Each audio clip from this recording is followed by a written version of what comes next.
Olá, boa noite. Começa agora o Jornal da Justiça desta sexta-feira, 9 de outubro. Ministro Luiz Fux se reúne com o desembargador do Tribunal Regional Federal da Terceira Região em São Paulo. Essa é a primeira visita institucional a tribunais do país depois de assumir a presidência do Supremo Tribunal Federal e do Conselho Nacional da Justiça. Esse é um dos destaques de hoje. Você vai ver também. Por maioria, plenário virtual do Supremo considera inconstitucionais leis estaduais sobre cadastro de usuários de celulares pré-pagos. Ministro Luiz Roberto Barroso suspende normas estaduais que concedem foro privilegiado a autoridades não previstas na Constituição Federal. Presidente do Supremo confirma decisões que obrigam capital mineira a fornecer medicamentos a particular.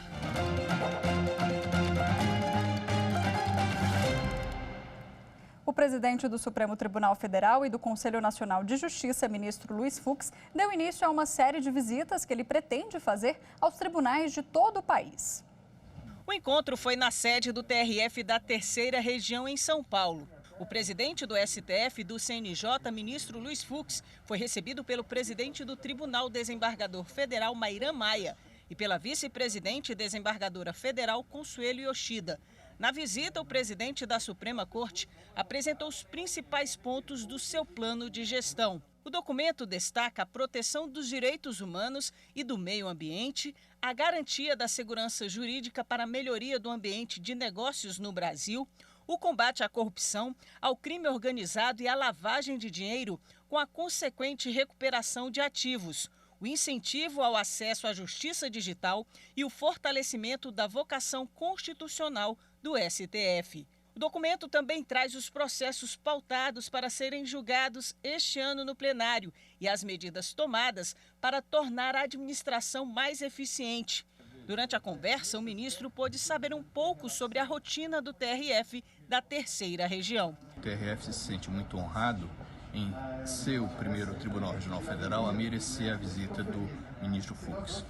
Participei da conferência virtual realizada por Sua Excelência quando assumiu, e a visita hoje ao TRF, na verdade, efetiva um compromisso que ele manifestou quanto à necessidade, quanto ao desejo dele de estreitar os laços e os trabalhos com os tribunais de apelação. O presidente do Supremo, sempre que possível, pretende visitar os estados para conhecer de perto as demandas de cada tribunal. Essas visitas também servirão para manter a uniformidade da jurisprudência. É muito importante que o presidente do Supremo conheça as vicissitudes de cada tribunal.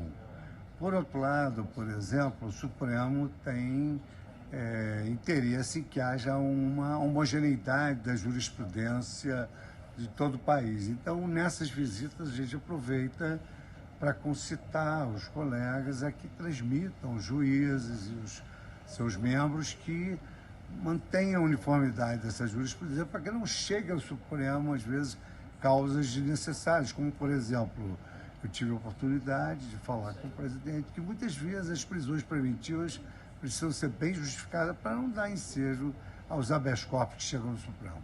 Então foi uma visita muito agradável que se repetirá. E o ministro Luiz Fux confirmou decisões da Justiça de Minas Gerais que obrigam o município de Belo Horizonte a fornecer medicamentos a particulares. Caso semelhante envolvendo um pedido de reconsideração do município de Santa Cruz do Sul, no Rio Grande do Sul, também foi decidido da mesma forma.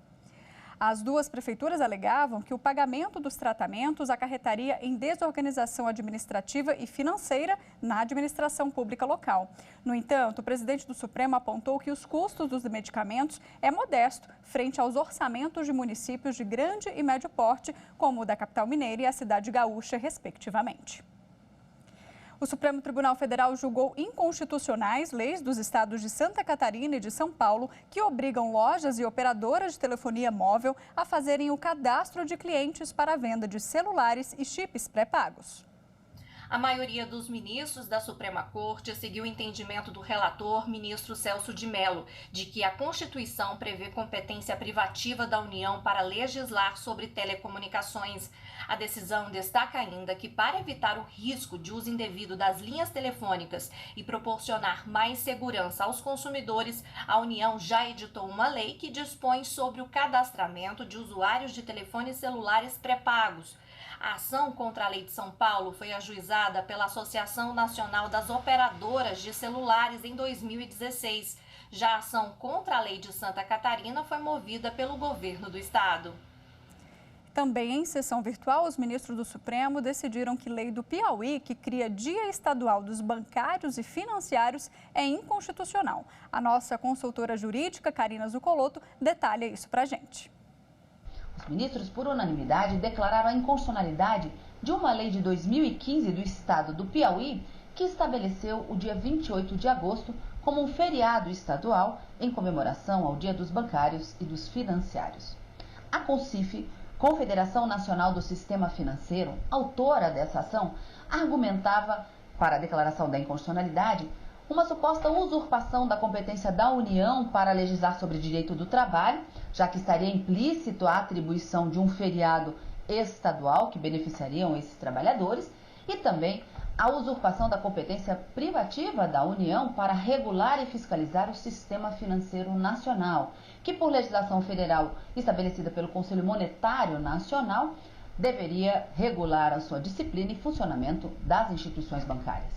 O relator foi o ministro Celso de Mello, que foi seguido por unanimidade dos ministros para entender que houve sim a usurpação dessas competências privativas da União. E para corroborar com o seu argumento para a declaração da inconstitucionalidade, o ministro Celso de Mello invocou, inclusive, um precedente da Suprema Corte que declarou também uma norma do estado da Paraíba de conteúdo idêntico a essa do estado do Piauí, também declarada como inconstitucional, para confirmar o seu entendimento proferido nessa ação direta de inconstitucionalidade. Outras decisões do Supremo Tribunal Federal você acompanha tudinho aqui na TV Justiça. O ministro Luiz Roberto Barroso, do Supremo Tribunal Federal, suspendeu normas estaduais que concedem foro por prerrogativa de função a autoridades não previstas na Constituição Federal. Barroso concedeu liminares em 4 ações para suspender dispositivos das Constituições estaduais do Pará, de Pernambuco, de Rondônia e do Amazonas. As normas dos estados previam foro privilegiado a autoridades como o Defensor Público Geral e o Chefe-Geral da Polícia Civil. Com base em julgamento anterior no próprio Supremo, o ministro entendeu que as normas que estabelecem a prerrogativa de foro são excepcionais e, por isso, devem ser interpretadas restritivamente. A decisão liminar deve passar por referendo no plenário da Corte.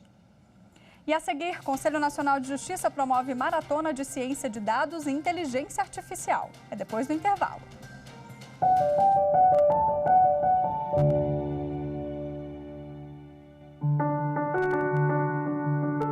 Ninguém será privado da liberdade ou de seus bens sem o devido processo legal, notadamente naqueles casos em que se estabelece uma relação de polaridade conflitante entre o Estado de um lado e o indivíduo de outro.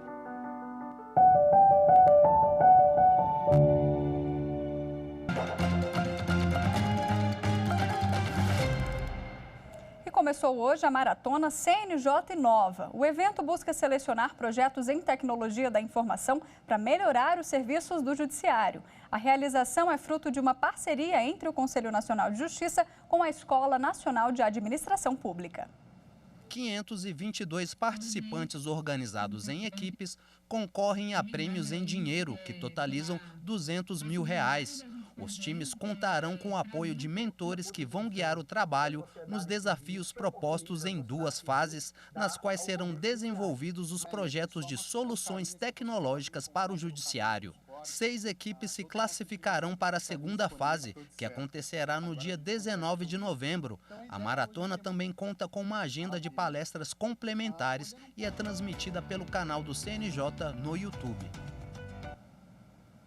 A 5ª turma do Superior Tribunal de Justiça negou recurso para suspender a ação penal contra um delegado federal denunciado por corrupção.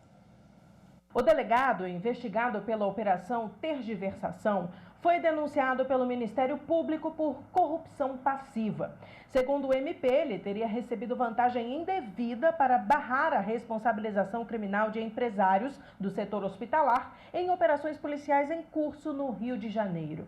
Os advogados do réu sustentaram que houve cerceamento da defesa por não ter sido autorizado o exame grafotécnico em termos de declaração apresentados pela acusação, que teriam sido assinados pelo delegado.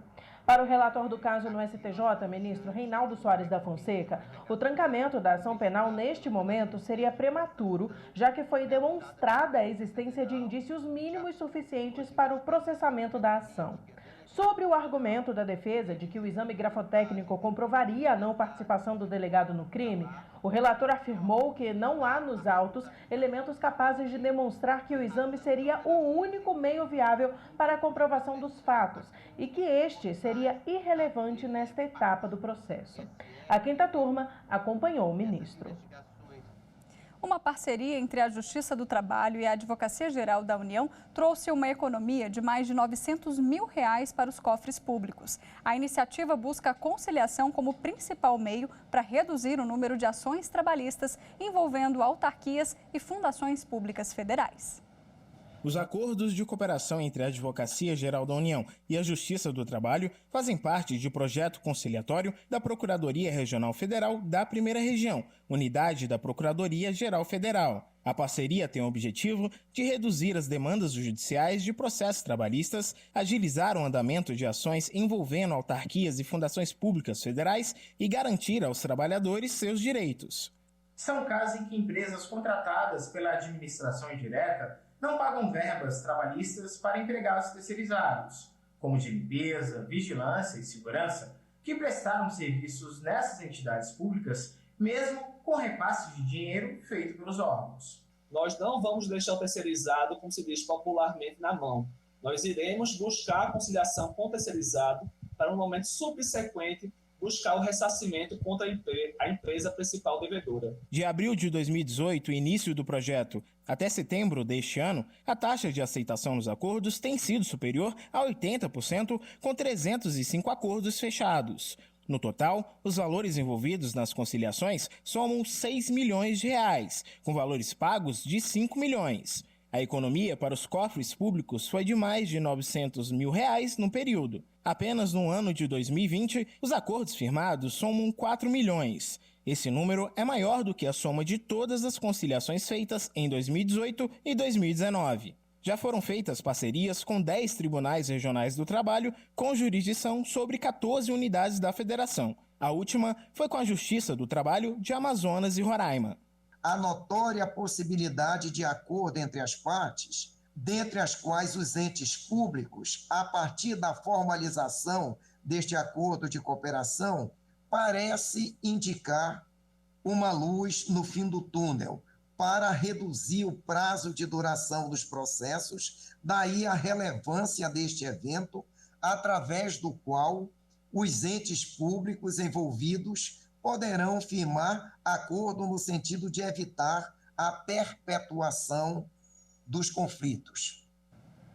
Em parecer enviado ao Supremo, o Ministério Público Federal defende ingresso de comunidade indígena Caingangue em ação que discute demarcação de terra.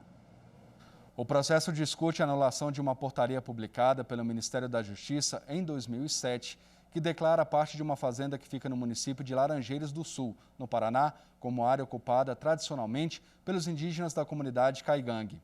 O problema é que o governo federal e a Justiça estão discutindo a questão sem a participação dos indígenas. A pedido deles, o Ministério Público Federal enviou uma manifestação ao Supremo Tribunal Federal solicitando a inclusão dos representantes dos Caingangue na ação. No documento, o MPF destacou o artigo 232 da Constituição Federal, que garante aos índios o poder de defender em juízo seus direitos e interesses. Se isso não for respeitado, toda a ação sobre demarcação de terras indígenas pode ser anulada. E a seguir, Justiça de Mato Grosso inclui campo para nome social em sistemas do Poder Judiciário do Estado. Voltamos já.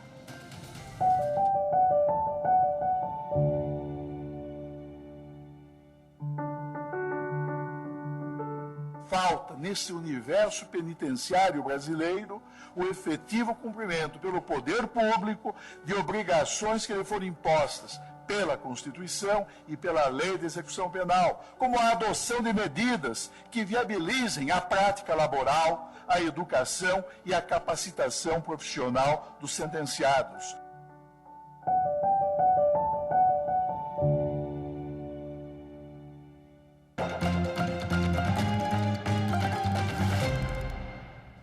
O presidente do Supremo Tribunal Federal, ministro Luiz Fux, manteve o cancelamento da concessão da linha amarela no Rio de Janeiro.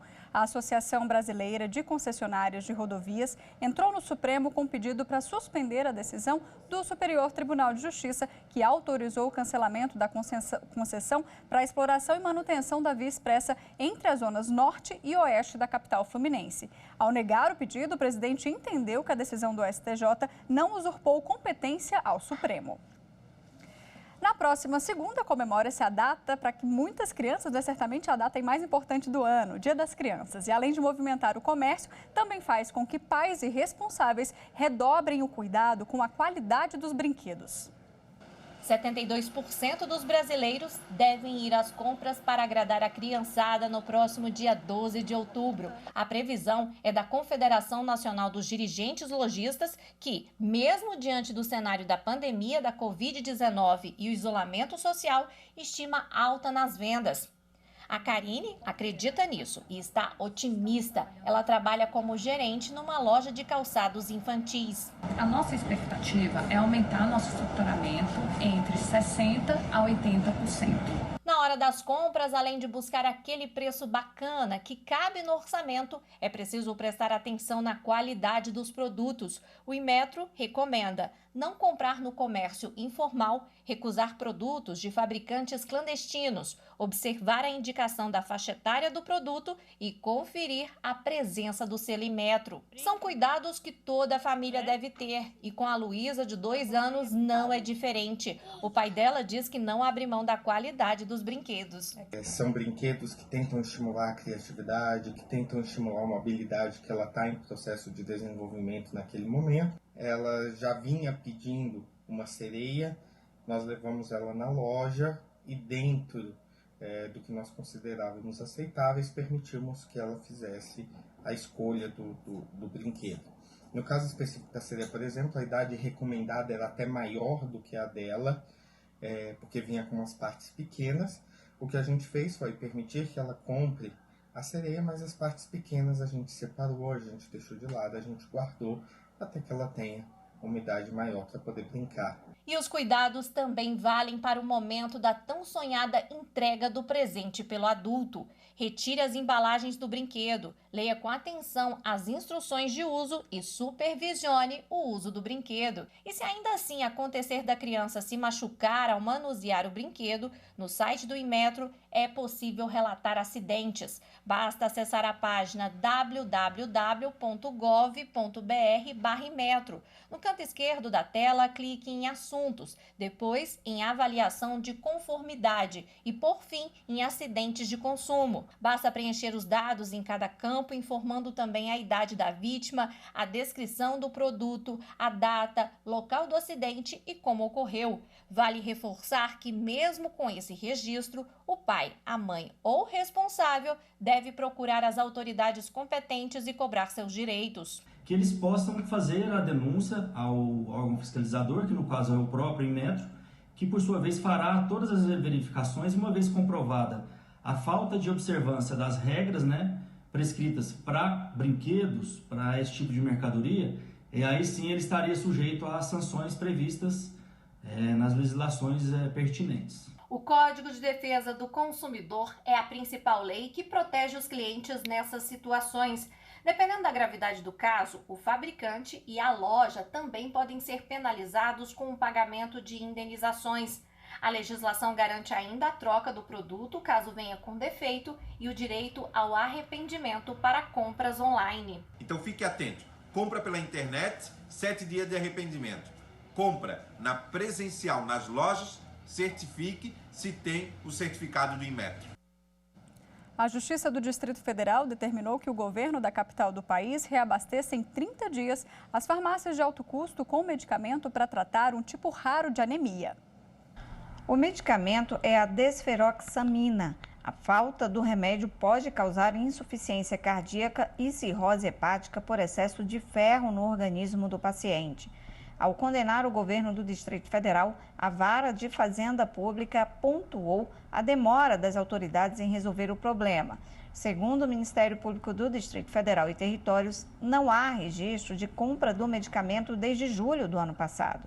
Pela decisão, as farmácias de alto custo devem ter estoque para suprir a demanda da capital do país pelos próximos 6 meses.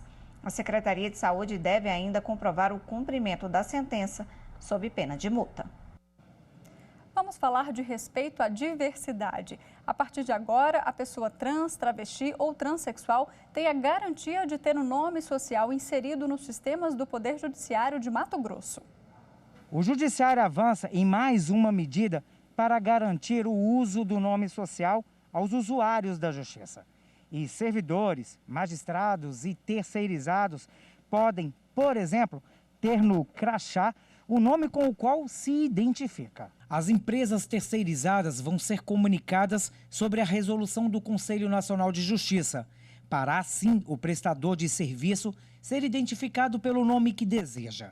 Nos processos ou ações em curso, o nome social poderá ser solicitado em todos os sistemas, como o Processo Judicial Eletrônico, o CliqueJude e CIA. Assim como no sistema de sumos, que controla a entrada e saída de pessoas dos prédios da Justiça Estadual. Cadastros de usuário normalmente as pessoas vão poder fazer essa edição sem nenhum requerimento, por conta própria, de maneira autônoma, editando pelo link do perfil do seu usuário. Está disponível em quase todos os sistemas.